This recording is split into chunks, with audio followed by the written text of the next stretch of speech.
For the benefit of our listeners, how far is Mars from the Earth? Approximately 40 million miles. Well, that seems a safe enough distance. That living intelligence as we know it does not exist on Mars? I should say the chances against it are 1,000 to 1. The world was a different place when The War of the Worlds was written in 1895 by H.G. Wells. A concern during that era of time was the humanity behind the colonization by the British Empire. The main issue was the massacre of the Aboriginal Tasmanians in their homeland. If humans are to think of each other as inferior, what would be the response to beings beyond our understanding? That was what H.G. Wells had taught repetitively, and due to this, had imagined a world in which the home island was itself Mars. Now, drastically over the years, the War of the Worlds story had to change.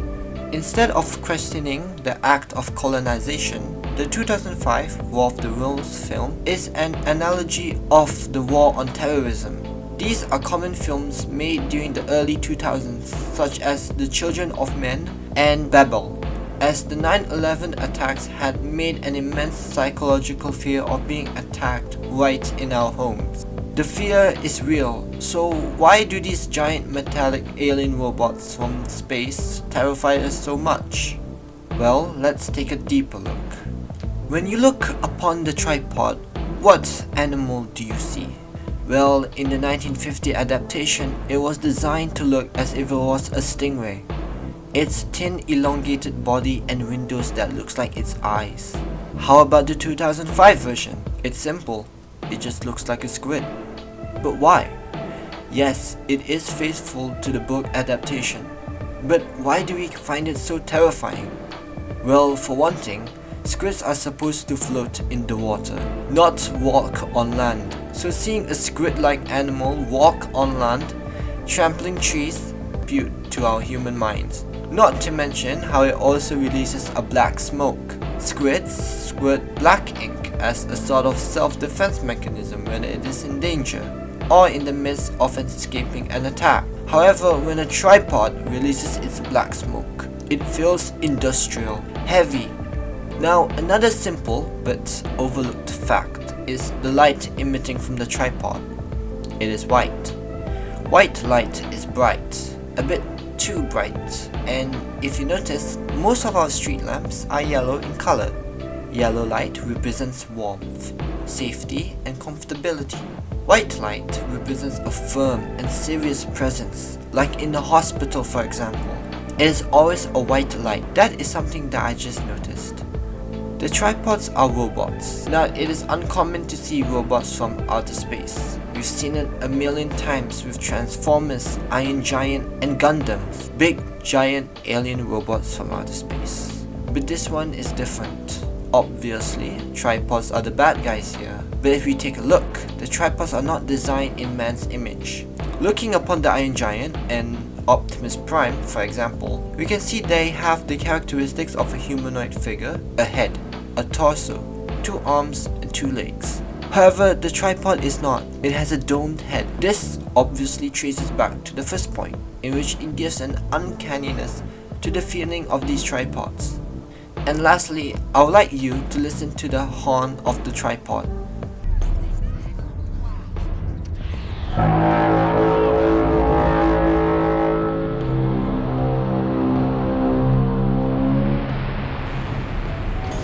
That mellow, deep horn that tripod lets out.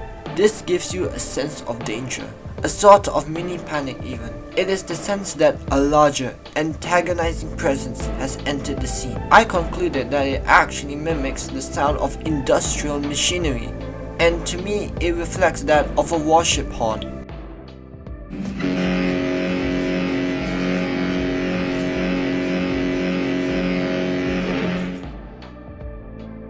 And it actually makes sense. Warship boats are an industrial feat of war engineering in the 1900s, thus have a deep horn. It actually parallels each other too.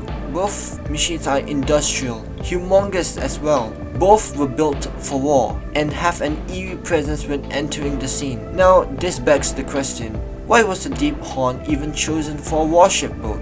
I can't give you a clear answer as all I could research was people talking about World of Warships. But a safe bet is that it just pays homage to one of the largest animals on the planet, the humpback whale. The film is filled to the brim with an excellent style of directing. We are not given a thorough explanation of what the tripods are, and better yet, we are not given a view through the eyes of the military nor high-ranking officials. Just a single father trying to protect his two kids. It's simply refreshing to see aliens portrayed in media where the main character is just some ordinary everyday person. Other alien horror movies that also do this are Aliens and Signs, to which both are incredible movies. And it is refreshing too to see Tom Cruise act as not a heroic military squad badass that he is portrayed in almost every movie, but instead we get to see his emotional side of his acting profession and how he would deal with loss and stress. Now I would like to highlight that this is the second best scene in the movie, which is the ferry scene. Okay, before this, let's see what happened beforehand. The major scene prior to this is when the family lost their car. The family retreated into a small restaurant and sat there. Now there are a lot of details to pick up here. Ray sits opposite his kids like usual, and clearly he is in so much distress. He clasps his hands onto his head, revealing his eyes, which are deeply soaked in tears. His eyes are the emotions here as they convey a sense of despair and hopelessness. He does not want to scare his children, but at the same time, he is unwilling to do anything about it. Now, back to the ferry scene. We see the small family in the crowd as they line up towards the ferry. Anyhow, the group comes to a halt as they stop as the railway lights start flashing, when suddenly a train engulfed in flames comes travelling along the tracks. It does not do anything and there is no reaction at all to the dead moving train. However, it provides the realization to the viewers that there is no other way of transport available, and not even a train can bypass doom. It is they could have easily just destroyed the entire thing, but they didn't. It's like they wanted to send an impending message that there is no escape. Further along, we get to the main part. Rustling can be heard from the distance, but no one seemed to notice as they were all focused on getting on board the ferry. Only Rachel seemed to notice the surroundings around her. She grasped her father's hand firmly. In response, Ray quickly noticed something was wrong and looked in the direction of where his daughter was looking at, followed by Robbie imitating his dad. I just love this spanned out scene, and it's not the cliche moment of the entire family knowing and at once. It's slow and it builds dread. The odd movement of the birds, this loud and rustling and thumping. This is when a tripod emerged from the hill, glaring at the human exodus. The horn bled.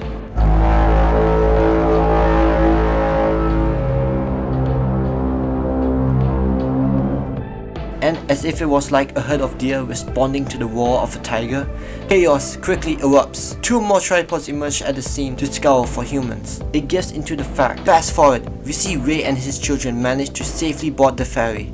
But even though this group is presented to be on it, chaos still continues. No one is safe yet. Robbie is helping other people get on the ferry while Ray holds Rachel while admiring his son's bravery. The music still plays out and we as the audience still feel tense at the moment. We later cut to the greatest moment of the scene. The captain turns the wheel, pop, when he noticed a whirlpool. Onlookers as well looked while our protagonists were preoccupied with getting to safety, hearing the most low-pitched version of the traditional tripod horn.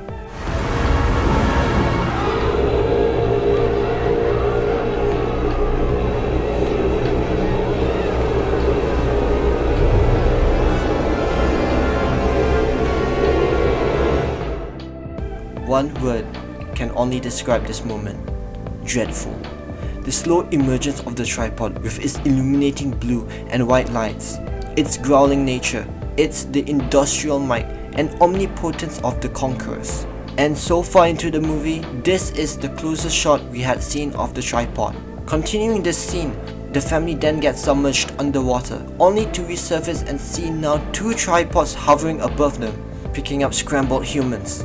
Luckily, the family makes it to shore, which then gaze upon the terrifying scenery that lies in front of them. Remember how I said it was the most terrifying moment of the scene? Well, this is the most terrifying shot of the scene. Yeah, there is a difference between moments, scenes and shots. Don't really question me. And if you notice to the background, we could see more lightning strikes hitting the same place many times, which means more tripods are coming. A massacre.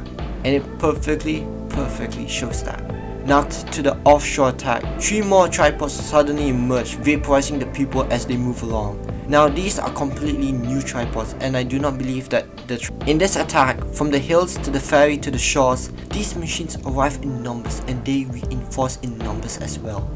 Also, I noticed that tripods either attack alone or in a trio, and when alone, it's most likely on a scout and it could quickly call for backup. After the Battle of the Hills, Ray had lost his son, Robbie, to the tripods, leaving him and Rachel alone. Ray began scrambling to flee the ongoing war. Desperate, he quickly gets into the stranger's hospitality. Now, let's inspect the stranger. His name is Harlan, and based on his looks, we could definitely see that there is something wrong with him. Also, I personally believe that Harlan is actually a combination of the curate and the artilleryman from the original book, and I'll explain why later on. We later see Harlan asking Ray questions and asking about his well-being, but Ray is in distress. For all we know, Robbie is dead and Ray had let go of his son to his death. We clearly see the trauma of how unhinged and terrified Ray is right now. He could not even answer Harlan as he uttered and mumbled silent words to him. In the next scene, we see Ray comforting his daughter. However, we see Harlan silently stalking from afar. Civil at first by introducing their names, but soon established that Harlan truly is a madman. What I found interesting by him is that he said, "This is not a war any more than there's a war between men and maggots." Which is a direct callback to the artilleryman's quote in the original 1895 novel. It never was a war any more than there's a war between men and ants. So why change it? Why change from ants to maggots? I believe the artilleryman still believes that humanity is an empire in simplicity, with worker ants to help build its foundations of society, soldier ants to represent the pride of the colony, and a queen ant to establish a governing state of order. The artilleryman believes humans to relate to ants, many and ever sustaining. He still has an optimistic view on humans, whereas for Harlan, he replaces it with maggots. Now, this is interesting because maggots are actually the larvae of flies and are usually found in dead organic matters. It is a pest and a nuisance and an infestation. So why this pessimistic view? I believe that Harlan regards it as simply disgusting and a nuisance. If he thinks we are the larvae, what are the actual flies in our human society? The governing state? The politicians? The workers? The soldiers? Who are they? Harlan is on a breaking point, not disregarding his humanity, simply relating it to one of the lowest life form creatures. We are a pest and infestation to our decaying earth. Ray ended the conversation by thanking him again for his hospitality. As Ray takes a rest on the couch, rumbling happens and Harlan drags Ray with him to witness a horrifying scenery. We look upon 2 tripods bent down at 2 houses. We are not sure what they are doing. Perhaps the howling of the wind gives absurdity. Ray is in disbelief of the comfort of this basement is. The illusion fades away as he realized he had been lied to. In response, he silently asked his daughter to move positions. Harlan began ranting about Osaka and how the Japanese had managed to defeat the tripods. It feels as if it is the childish delusions of a boy confidently announcing his departure to war. Why did you bring us here? An interesting question from Ray. Even though it was he himself that came to the hospitality of Harlan, we can see Ray is now at a breaking point, similar to that in the restaurant scene. In response to the question, Harlan simply said, "The final together, right?" as if it is a tone of destiny and was awaiting for the arrival of Ray. Ray simply kneels to the ground. His hands are shaken, trembling even as he covers his face, trying to not reveal emotions. He pulls his hair and slowly clenches his hands to fists as he lowers it down his face, revealing his tearful eyes. Incredible acting by Tom Cruise here. This is the epitome of Ray's character. This is the final point of himself in the movie. He realizes that the fear of losing his daughter could not only come simply to a man of his kind. Now, to conclude things off shortly, I have nothing else to say other than I really love War of the Worlds. It's just an incredible film, which is filled with spectacular moments and gruesome imagery. The Worlds is a cinematic masterpiece.